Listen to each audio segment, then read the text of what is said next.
Well, it's been said that all's fair in love and war, and when it comes to Israeli Prime Minister Benjamin Netanyahu, you might also say all's fair in politics. Apparently fearful that he might lose re-election, at the 11th hour, Netanyahu made a surprise revelation. Well, despite years of saying the opposite, he shocked the world by suddenly announcing he actually opposed any Palestinian state. Now he seems to be walking that back. But as he works to build a governing coalition, there are many questions about where he will take the country. Now, he has certainly led Israel into a more isolated position. Relations with the U.S. president are frostier than ever. However, Netanyahu continues to be chummy with Republicans in Congress. House Speaker Boehner is even planning to visit Israel to personally congratulate the prime minister. Well, the Republicans and Netanyahu are united in their opposition to the possible nuclear deal with Iran. President Barack Obama responded with a remarkable direct appeal to the Iranian people. The days and weeks ahead will be critical. Our negotiations have made progress, but gaps remain. And there are people in both our countries and beyond who oppose a diplomatic resolution. My message to you, the people of Iran, is that together we have to speak up for the future we seek. Well, Dr. Alon Ben-Meir is a professor at New York University, and Maxine Dover is a political analyst and correspondent for JNS. That's an independent, nonprofit wire service. Welcome to both of you. You've been on the show before. Thanks. Very interesting times over in the Mideast for a lot of reasons here. And, of course, the whole election that we talked about last week that Benjamin Netanyahu did win. What are we facing here? Because he still has to have a governing coalition. And, Doctor, I want to start with you on this. Obviously, he will be the prime minister. That seems to be a foregone conclusion. But there's still some of a fight there in terms of how much power he may or may not have. Well, look, if you look at the result of the elections, he will have enough parties that will join him that will constitute a majority in the Israeli parliament. So the majority of all of these parties, as a matter of fact, are right of center. So he will have roughly 67 out of the 120 that he will need to form the government. The problem with Netanyahu right now is not whether he can form the government from this type of parties, but the smaller parties, specifically led by Naftali Bennett and Lieberman, who are seeking top position in the government. One wants the defense ministry and the other one the foreign ministry. And that is something that's going to be problematic for Netanyahu because his base at the Likud party objecting to that. They feel that these two parties, two leaders for that matter, are too weak and they cannot possibly lead this type critically important ministry in the new government.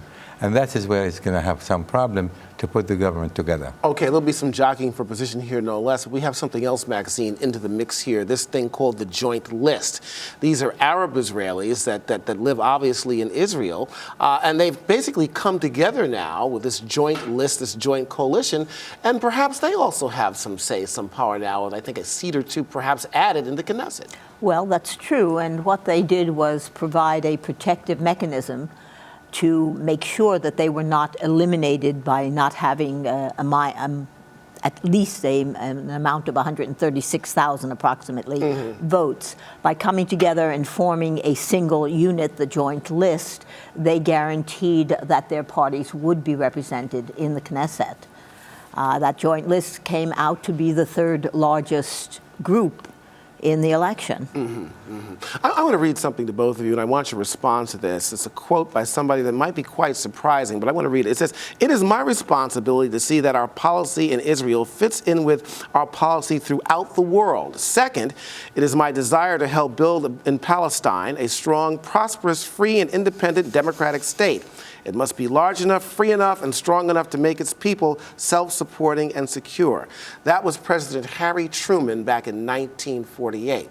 And it seems this president, Barack Obama, also wants a two-state solution. Benjamin Netanyahu said the same thing. He backed off of it. He came back and forth again. Where does politics play in this whole situation here, and what do you actually see might happen with the Palestine state? Well, not a state, but Netanyahu Palestine. claimed that his backing, his statement about the lack of wanting a two-state solution was taken out of context. He did say in the current situations and in his backtracking or in his restatement of his position seemed to include only current conditions and did leave a window open for a change in conditions. In Ramallah, about a year ago, I spoke with some Palestinian business people who had very much Harry Truman's desire in their desire. They weren't looking for a militarized Palestinian state. They were looking for freedom. They were looking for business and economic freedom and growth and development. Right. Can that be done at the same time when Hamas is forming cells in the West Bank? This is a big question. Absolutely. We have rockets being fired. At least we have the dome that's protecting. We're going to talk about that, the money situation. But we found out that we do have Jacob Wirtschafter, our Rise News correspondent in Tel Aviv. Jacob, welcome to the show. And I've got to ask you, the state of affairs in Israel now after this election. A lot of people were thinking there that perhaps Benjamin Netanyahu might lose this, and it might not have been as close as it actually was. What are you hearing now? What are you hearing and seeing? Well, look, the last time we spoke, we said this election was going to turn on economics, and we got it wrong. The pollsters got it wrong. They were looking at the 40% of the likely electorate that said that they were going to vote on bread and butter issues. And Netanyahu was able, through a nationalistic hard right turn at the very end of this election, to reach out to non-likely voters and turn them out. And look, he won, in quotes, with 23% of the vote. I want to get back to the issue around the Prime Minister's comments on the Palestinian state, because I think this is a key point right now, and it's only going to become a larger issue. You know, they say all politics is local. It seems like with Israel, all politics is local with international ramifications. So look, yes, it was a last-minute, desperate election ploy to clearly come out against the Palestinian state. I think the attempted walk back is received in Washington, at least when I'm talking about Washington, I mean in the administration, with considerable skepticism. They keep on saying that they're confused. The American ambassador here in Tel Aviv repeated those remarks today, that the United States is confused about what the Prime Minister's policies are. Right. They want to see action. Well, here's the question, and Ben, Jake, thanks for that. I want to chime in on that with you, Doctor. I guess the question here is for the Obama administration in particular. What Prime Minister do we believe here? Do we believe one that wants a two-Palestinian state, or do we not? I don't think anyone who believes that Netanyahu will allow a Palestinian state to be formed under his watch is a fool, to be honest with you. I have never believed Netanyahu for a moment, going back to 1996. And I've had many involvement in the process, peace process, for years now. Netanyahu does not intend and will not allow a Palestinian state to be established while he's a prime minister. All you have to do is look at what happened in the last 6 years. He never stopped for a day to expand the settlements.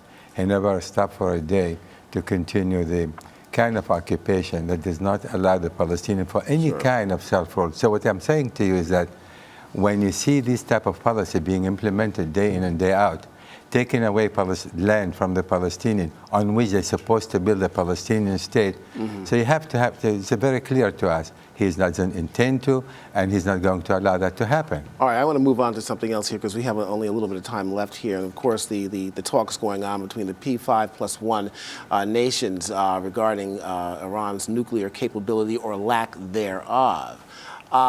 There's a lot of concern over that, obviously, in Israel and around the world. The question I'm going to ask you, Maxine, is simply this. Without any kind of deal, then what? Well, without any kind of deal, then there's a free hand in the Iranian hierarchy and in the Iranian technology sector to do what it wants. To be without inspection entirely is to leave it open to all of the things that a deal, whatever the nature of the deal would be attempting to stop. With at least a window, with at least an availability of some way of inspecting what's going on, there is an advantage. The advantage is having people on the ground. Whether or not we will be able to see really what's going on depends on how strong the inspection mechanism is allowed to be developed. Well, I'd like to break in with some news. Go ahead, Jake. Go ahead. So I'm going to take it back away from Iran and back to Israel-Palestine, because I think this is really important. You know, John McCain has just announced here, it's been on Israeli radio, that McCain has announced that if the United Nations goes ahead with any kind of resolution regarding Palestinian statehood, then the U.S. Congress, under Republican leadership, will, quote-unquote, reassess its relationship with the United Nations. So what we've had happen here is that Israeli politics has now become a partisan issue in the United States, and in a sense it's gone radioactive. And I think the whole Iran conversation now is really moot, because we're going to have a partisan fight over Israel, Palestine, and the United States. Jake, I'm going to agree with you. Yeah, but Go ahead, Jake. Continue, and then the doctor is going to chime in. Well, one last point, just looking at the schedule. So in a couple of days, on March 31st, John Bonner is going to come here to Israel and celebrate Netanyahu's victory.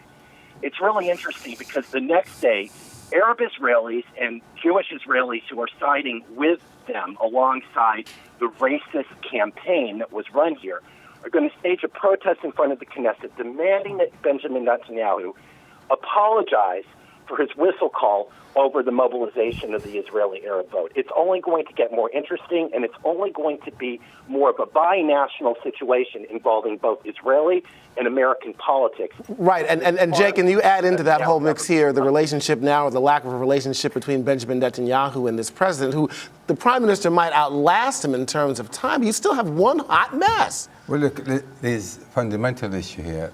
There's no trust between Netanyahu and President Obama, period. If the United States, in my view, cares about the future of the State of Israel, to remain a democratic state and with a Jewish national identity, the United States must take concrete action in the United Nations Security Council, as the President already indicated, to offer a resolution that will call for the establishment of two states based on the 1967 border, allowing the two parties to negotiate for say, about 2 years to reach that separate agreement. Unless the U.S. take that kind of position, there will be no progress in the Israeli-Palestinian peace process, period. We've got less than a minute left, Maxine. You're going to have the last word here. The question becomes, what does that 2 years mean? There was a limit put on the Kerry negotiations, which failed. They failed dramatically because nothing happened. The idea of saying to two disparate parties that a third party is going to come in and make a decision, whether that decision is simply time-based or decision-based, is not sensical. Well, I disagree, because you're going to have to be some consequences. I mean, the United States ought to make it abundantly clear that there will be consequences. Israel is being isolated, yet another and that story. is the issue. The consequences issues is yet and another there will be layer. consequences. And we're going to have to agree to disagree. From 1948 to 2015, from Harry Truman to Barack Obama, this is still, we're still a tempest in the teapot over there, but you guys have certainly lent some insight into this. Jake Werkschafter, as always, sir. Dr. Ben Mayer and Maxine, thank you so much for joining us today. Fantastic.